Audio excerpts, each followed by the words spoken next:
Hola a todos, soy el maestro internacional Jorge Rosito para clasesajedrez.net.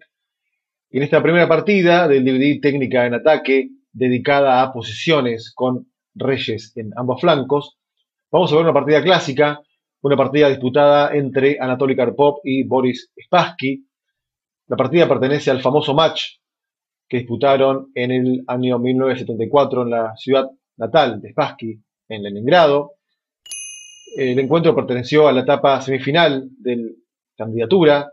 Karpov venía de vencer en cuartos de final a el legendario Lev Polugayevsky, y esto le dio derecho a enfrentar a Spassky, quien era sin lugar a dudas el favorito en este match.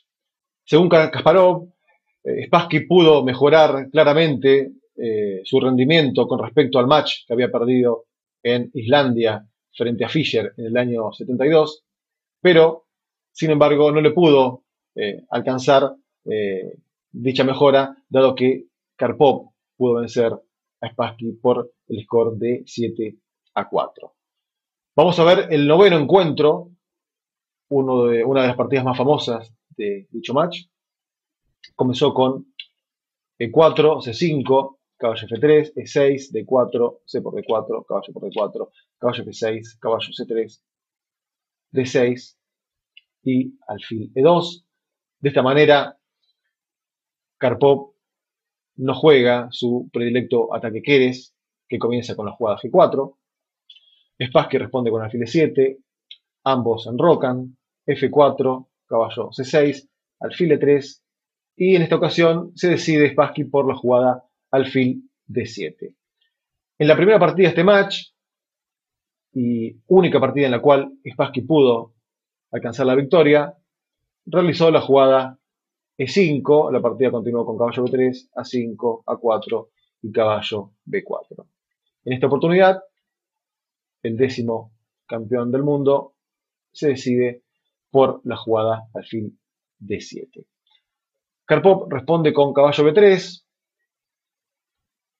Vale aclarar en esta posición que el caballo blanco está mucho mejor en D4 que en B3.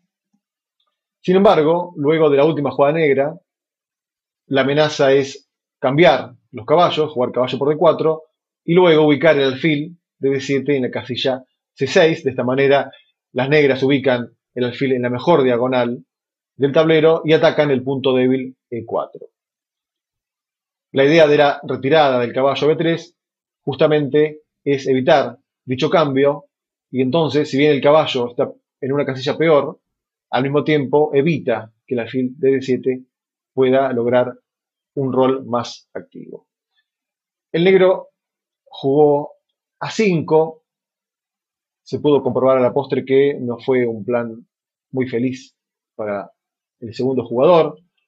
Las mejores opciones son las naturales A6 o dama C7. A5, Karpov respondió con A4, y de esta manera el negro logra la casilla B4 para su caballo, pero al mismo tiempo cede el escaque B5, casilla que puede ser ocupada por el caballo C3 o por el alfil de E2. Spassky continuó con caballo D4, alfil F3, alfil C6. Una opción más acorde al primer encuentro hubiese sido E5, otra opción también hubiese sido torre C8. Luego de alfil C6 surge el inconveniente que el caballo de B3 puede volver a su mejor casilla, que es D4. De esta manera amenaza cambiarse por el alfil de la gran diagonal. Al ver Spassky que luego de su avance E5 el caballo puede ir, además de a C6, a la fuerte casilla F5, decide efectuar el movimiento G6. Sin embargo, esto trae también el inconveniente de debilitar el enroque negro. Karpov realiza una jugada muy fiel a su estilo, como es torre F2. Es una jugada bastante elástica. La idea es, en algunos casos, llevar la torre a la columna D, y también tiene la posibilidad del blanco de acceder a la casilla F1. Esto se va a entender mejor luego de las siguientes movidas. E5, caballo por C6, toma de peón Spassky, ya que si viene caballo C6, el blanco luego de F5 va a tener una posición con una clara ventaja. Podemos ver que el negro se quedó con el alfil malo en E7 y todas las casillas blancas van a ser controladas por el primer jugador. B por C6, F por E5, D por E5, y aquí viene la primera jugada importante de la partida, que es el movimiento dama F1. Ahora podemos entender un poco mejor el porqué de torre F2. ¿Por qué dama F1? Vamos a analizar un poco dicho diagrama. El problema principal que tiene el negro en esta posición justamente son sus casillas blancas, que están bastante debilitadas. Podemos observar que tienen peones inmóviles en A5 y en E5 y tienen un alfil de casillas negras. Esto quiere decir que las casillas blancas van a sufrir bastante. Este es el motivo, obviamente, de dama F1. La idea, principalmente de dama F1, es llevar a la dama a la casilla C4. Spassky respondió con dama C8. La idea es jugar caballo G4 y también en algunas posiciones jugar la dama a E6, justamente para evitar dama C4. Karpov realiza el movimiento H3, que evita caballo G4 y al mismo tiempo otorga al rey una buena casilla en H2. Y aquí Spassky realiza una jugada de dudoso valor, como es la jugada caballo D7. Contra dama E6, que parece ser una jugada muy lógica, el blanco tenía el siguiente plan, muy fuerte por cierto, que es torre C1. La idea ahora es bastante clara. Una vez que el peón de C2 está defendido, ahora el blanco puede realizar la jugada alfil E2. Por ejemplo, torre a D8 y alfil E2 amenazando alfil C4, ya que el peón ahora está defendido por la torre de C1. Una vez que el blanco ubique el alfil en la casilla C4, la ventaja va a ser más que clara. Caballo D7 tiene la idea de jugar alfil C5 y cambiar los alfiles de casillas negras. Esto sería muy bueno para el segundo jugador. Pero Karpov realiza otra gran jugada, como es el movimiento alfil G4. De esta manera evita alfil C5, no sería posible alfil C5 por alfil por caballo y se perdería una pieza. Y básicamente la idea de jugar alfil G4 es cambiar dicho alfil por el caballo de D7. El alfil blanco choca contra su peón D4 y el único plan bueno, el único camino que tendría dicho alfil sería ubicarlo en la diagonal A2, G8. Pero ese plan va a ser realizado por la dama, que está en F1 con muchas ganas de ocupar la diagonal, ubicándose en la casilla C4.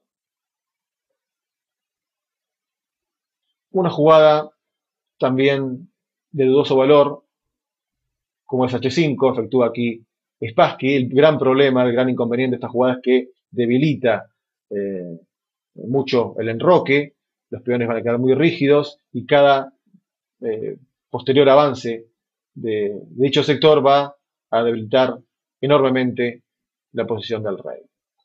Una jugada más normal hubiese sido dama C7, pero igualmente el blanco ya tiene una posición mucho más cómoda. H5, alfil por D7, dama por D7. La dama ocupa su mejor casilla y ahora ataca el punto vulnerable F7. Cuando hablamos de posiciones con reyes en ambos flancos, hablamos de posiciones mucho más tranquilas de las que suelen ser posiciones con reyes no enrocados o posiciones con enroques opuestos. Esto nos da la pauta de que las posiciones pueden ser de maniobras, pueden ser más tranquilas y obviamente van a ser del gusto de Anatoly Karpov. La idea básicamente es atacar el punto más vulnerable de nuestro rival. Aquí salta a la vista que F7 es el punto donde principalmente la dama y ambas torres blancas van a atacar. El negro va a encontrarse con el gran inconveniente que va a tener que defender con la dama y con las torres dicho punto. Como decía Capablanca, hay que tratar de ser económico a la hora de defender. Si yo defiendo un peón, si yo esclavizo una dama o una torre para defender un peón, evidentemente hay algo que está mal en la posición, y esto es justamente lo que ocurre en dicho diagrama. Spassky, luego de dama C4, jugó alfil H4. Creo que una mejor opción para el negro hubiese sido dama E6, si bien luego de dama por E6, F por E6 y torre A, F1 el blanco tiene claramente un mejor final debido a las varias debilidades que hay en la posición negra. Creo que hubiese descomprimido en cierta manera la posición. Creo que la presencia de damas hace mucho más difícil al negro jugar, justamente por lo que explicaba recientemente, por la atadura en el punto F7. Y creo que hubiese sido lo mejor para el negro en esta situación. Spassky jugó alfil H4, torre de 2, dama de 7. Aquí otro momento interesante. Karpov tenía la posibilidad de jugar alfil C5, dama G5 tocando la torre de D2 y torre D7. Esto parece muy bueno, dado que se amenaza la torre de F8, la torre de F8 no puede salir porque caería el punto F7 seguido de mate, y esto muestra que el blanco gana calidad. Sin embargo, el negro puede entregar dicha calidad y activar sus piezas. Caballo por C2, torre, alfil por F8, torre por F8, torre B1, alfil G3, dama por C6, y luego de caballo B1 vemos que si bien el negro tiene material de menos, tiene la dama, el alfil y el caballo, las tres piezas sobre el rey blanco, y esto evidentemente da una enorme compensación al segundo jugador. Por este motivo, Karpov prefiere no comer la calidad y seguir con su plan básico, que es tratar de atacar el punto más vulnerable del negro, que es F7. Karpov efectúa la gran jugada torre F1, torre F, D8, y aquí viene acaso el momento más importante y tal vez el más famoso de este encuentro. Makagonov fue un gran maestro, muy importante, fue uno de los primeros profesores de Kasparov, y él enseñó el principio de mejorar la peor pieza ubicada. Él decía que en posiciones no tan dinámicas como esta, uno, al mejorar la peor pieza ubicada, va a mejorar toda la posición. Y ese principio es el que va a utilizar Karpov en la presente posición. Podemos ver que la dama está excelente en C4, la torre en F1 también, ambas atacan F7, el alfil de E3 es un alfil bueno, ya que no choca con su peón fijo de E4, el rey está muy seguro en G1, incluso puede mejorarse aún más yendo a H2, y por descarte llegamos a la conclusión de que la única pieza que no está muy bien ubicada es el caballo, que está en C3. El caballo en C3 está limitado básicamente por el peón de C6 y no tiene en este momento muy buenas casillas. Karpov efectúa una jugada de apariencia extraña, sin embargo, se pudo ver con el tiempo que es una genial jugada, muy típica de su estilo. Como ustedes pueden adivinar, no hay muchas opciones. Karpov realizó la brillante y famosa caballo B1. una jugada que choca en primera instancia. Cuando uno ve por primera vez esta partida, uno se pregunta, pero ¿cómo puede ser que un caballo que está en C3 vuelva a B1? La idea básicamente es que ese caballo va a poder ir a D2 y a F3 o a D2 y a C4, de acuerdo obviamente eh, de lo que haga el negro. El negro continuó ahora con la jugada dama D7.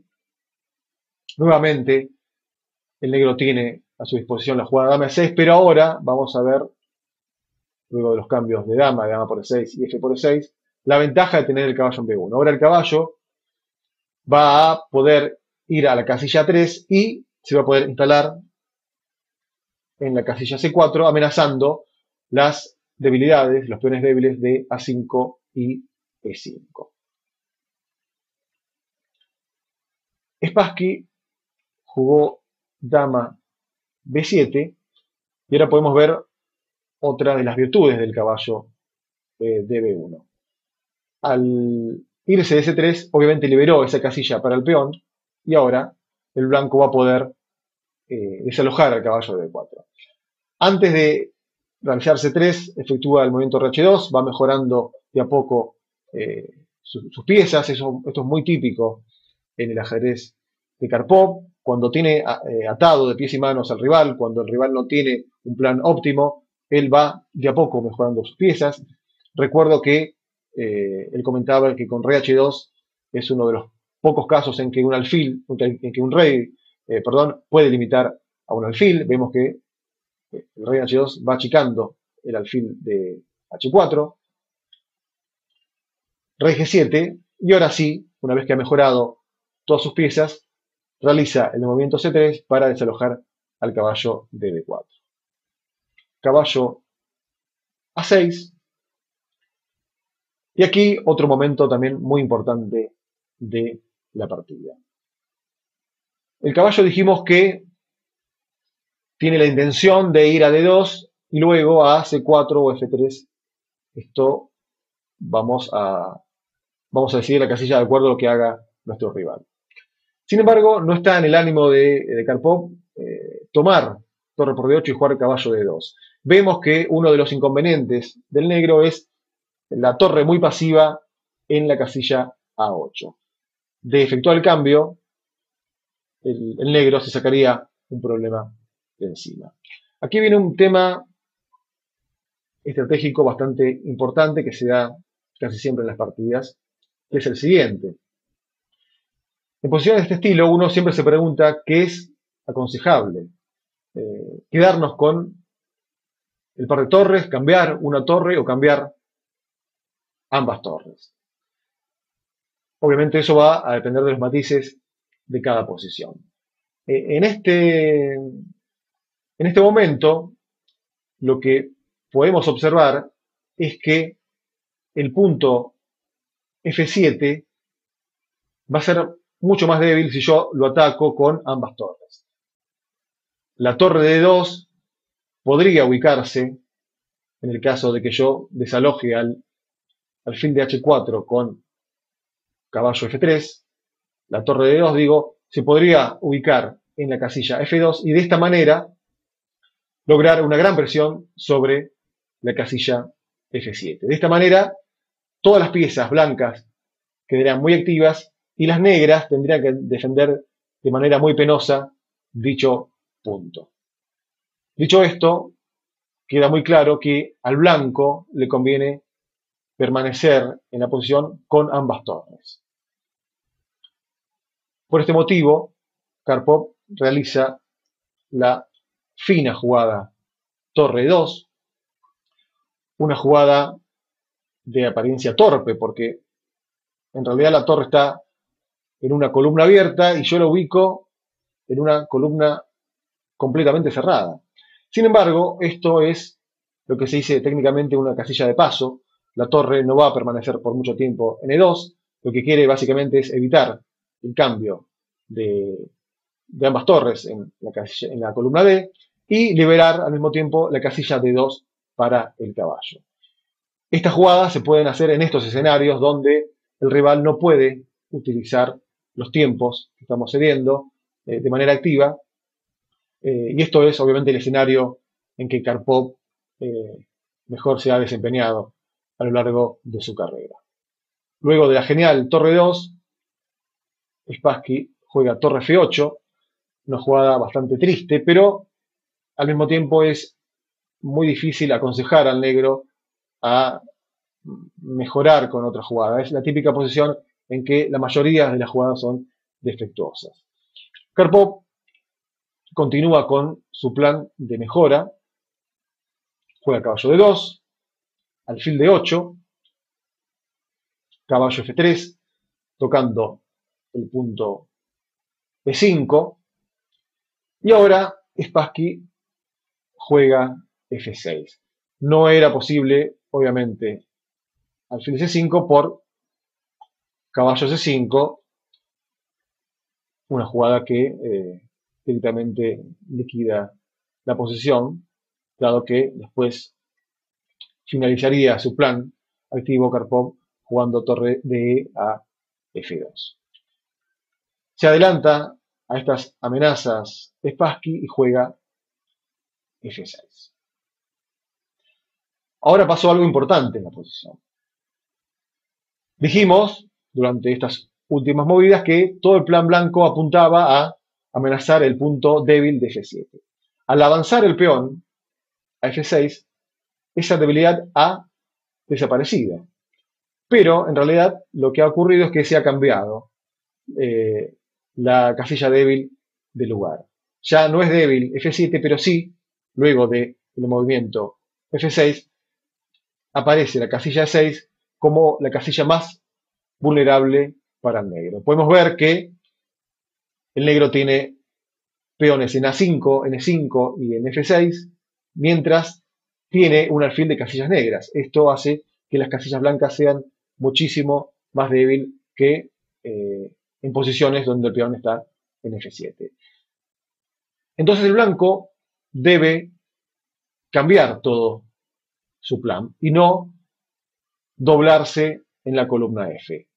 Al estar ahora el alfil en D8, el blanco tiene el plan de, muy lógico por cierto, de doblarse en la columna D.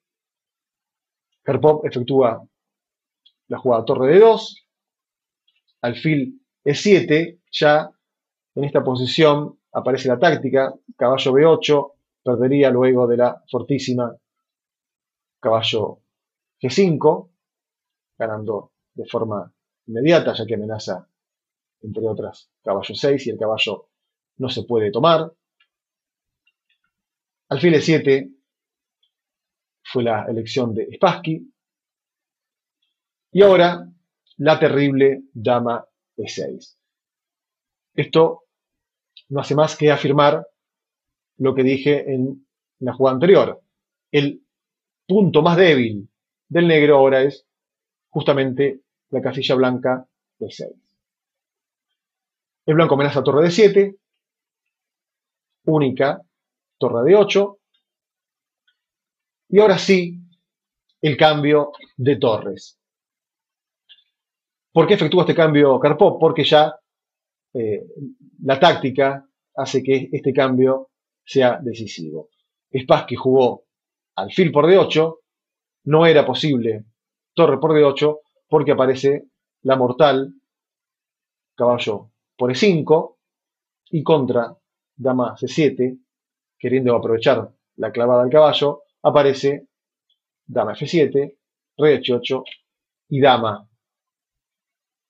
por E7, no se puede comer la dama por el doble, caballo por G6, y contra dama por E5, dama por E5, F por E5 y torre F6 con un final completamente ganado. Esto obliga a Spassky a tomar la torre con el alfil. Y ahora, torre D1, la jugada que define la partida. Podemos ver la enorme coordinación de piezas blancas y la enorme descoordinación de su rival. El caballo de A6 está muy pasivo, la torre en F8 no hace gran cosa, lo mismo la dama B7, el alfil en D8 y el rey, que luego de efectuarse el movimiento F6 ha quedado muchísimo más vulnerable que antes. La posición está completamente perdida. Luego de torre D1, Spassky tuvo que jugar caballo B8 para parar la amenaza de torre D7. Alfil C5, haciendo el alfil su entrada triunfal. Torre H8 y ahora sí el remate con la jugada torre por D8, eliminando la principal pieza defensora. De esta manera Spassky se rinde. Podemos ver que contra torre por D8, si tomaba, aparecía alfil E7, y de esta manera no se puede parar todas las amenazas que tiene el blanco. Podríamos jugar torre 8, dama por F6, y la posición estaría completamente perdida, ya que luego de rey H7, dama F7, y seguiría mate, rey H8, alfil F8, o rey H6, alfil G5, mate. Una partida muy famosa en la carrera de Karpov, y un gran ejemplo de cómo se ataca en posiciones con reyes de ambos flancos. Espero que les haya gustado. Mi nombre es Jorge Rosito y los espero en próximos videos.